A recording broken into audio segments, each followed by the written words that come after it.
Have you ever heard of Thomas the Tank Engine?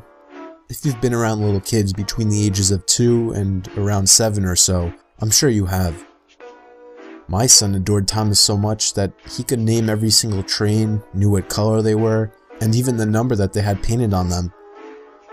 I was glad when I heard he was coming to visit me over the summer, but I had a ton of work to do, so I bought him a Thomas DVD. The cover looked innocent enough. Thomas was smiling and little wooden children were waving their arms out of the windows in his coaches. The DVD was called Thomas and the Children. He was so excited to see the DVD that, right off the bat, he pleaded with me to pop it into the DVD player. I went to work while he watched it. After a few hours, he came into my office, looking as pale as a sheet. "Daddy?" His voice seemed weak. "Are you okay?" I said. I felt his head and noticed that his temperature had gone up. Why did Thomas kill the children?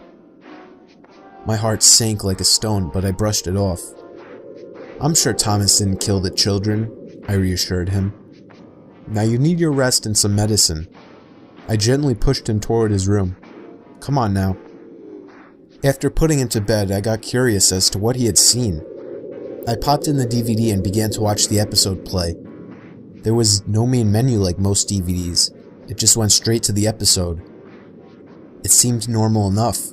Thomas was told to take a group of children to the seaside by the instructions of Sir Topham Hatt. I noticed something odd though. There was no narrator in this episode.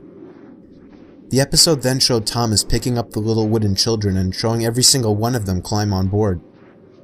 There was a scene with him zooming down the rails like he always did, and the kids were all cheering. But then there was trouble, as they say in the show. Then there was trouble. Bertie the bus was stuck on the railway tracks.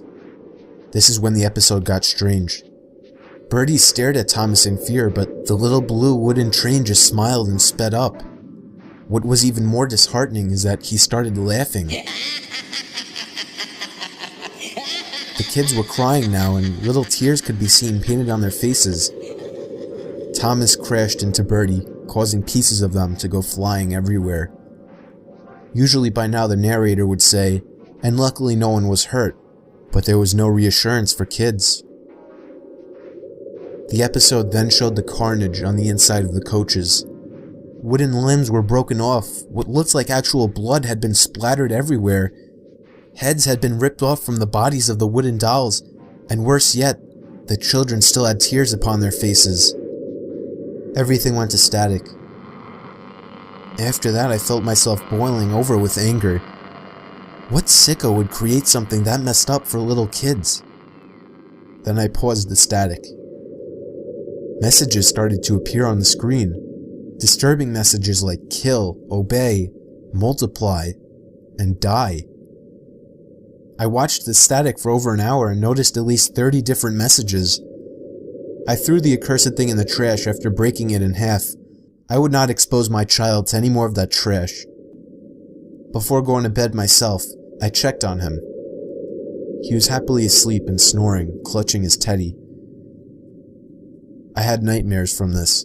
One where the children came into my room, but they were lifelike and as tall as a normal person. Their twisted forms grabbed my limbs and pulled me apart, all while I heard that blasted train laughing.